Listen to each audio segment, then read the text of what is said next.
Zuliat is the youngest princess of the village of Umuchu.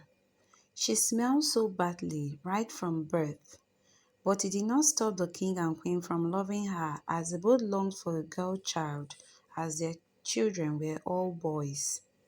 At birth, the midwives that birthed Zuliat avoided cleaning her up because of the horrible smell that was coming from her body.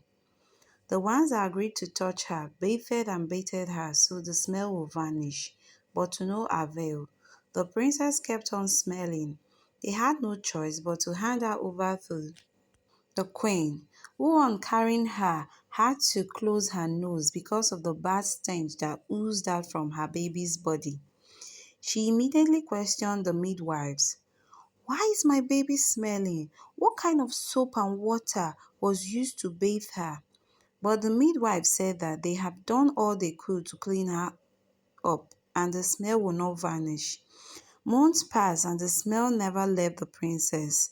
The king and queen already got used to the smell. Zulia had never had any friend while growing up. All the palace workers avoided her. Even her dearest brothers would not come close to her. They always segregated and disassociated from her despite the fact that she was their sister. But in front of the king and the queen, they will all pretend to love their kid sister, Princess Zuliat. Despite Zuliat's body odor, she was a cheerful person. Her parents tried all means to stop the smell.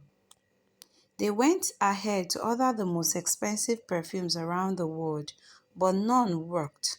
The smell wouldn't go away. On occasion, she saw some of her age mates building sandcastle. She offered to help out, but they all said, "No, stay away, you smelling princess." This hurt her so badly that she would go into her room and cry herself to sleep. The king and queen went as far as sourcing solution from the traditional herbalists on how to cure the princess's body odor because it was becoming unbearable for them.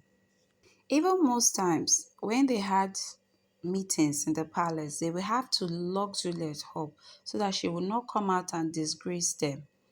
In order to forget her sorrows, Juliet immersed herself in eating lots of food. She found comfort in eating. She would eat and eat and eat till the day is over. Eventually, she grew fat. Now she has come of age, no suitors wanted to marry her because of her smell.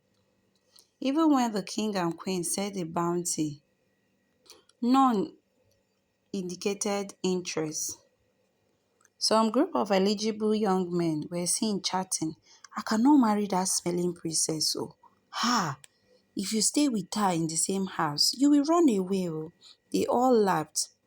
Juliet did not like the insult people gave her whenever she passed by the market because of her body odor. She felt ashamed. Then the king and queen devised a new game plan in order to get their daughter married.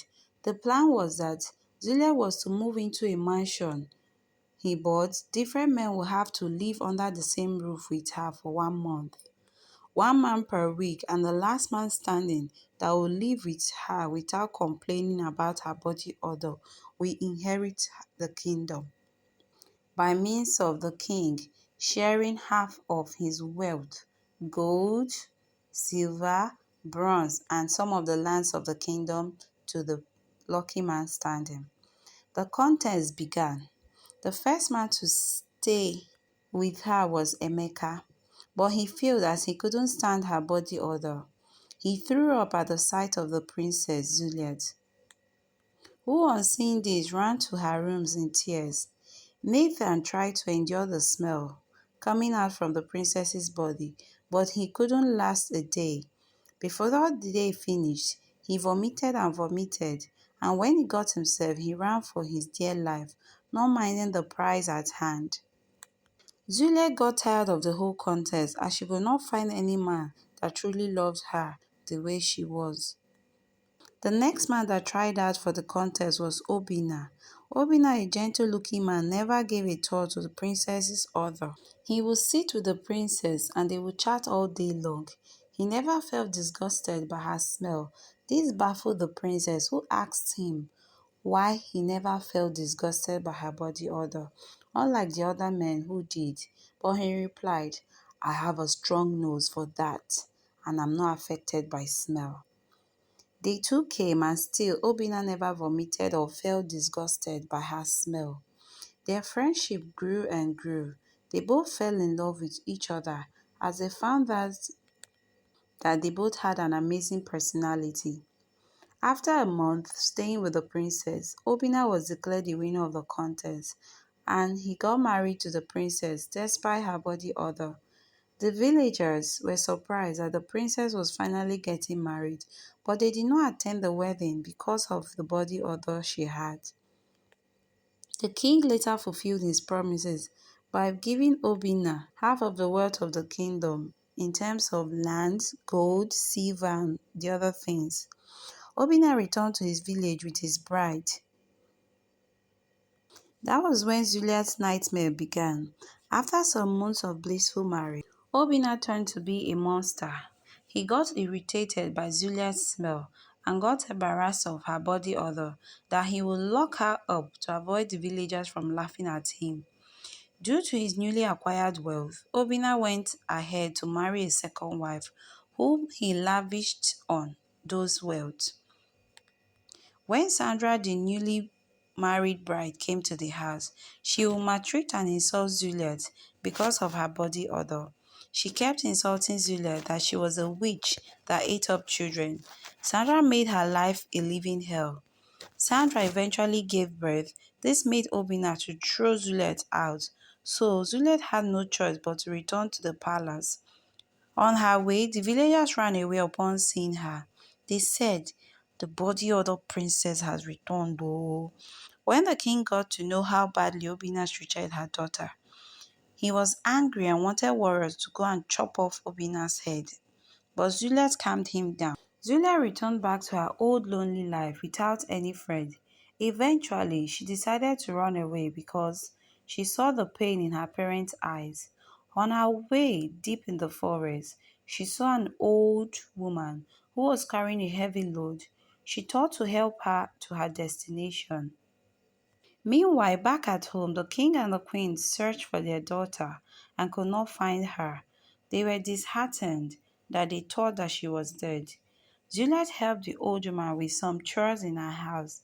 After staying with the woman for some days, as she decided to leave, the old woman, in order to repay her back for her help, told her to ask for anything.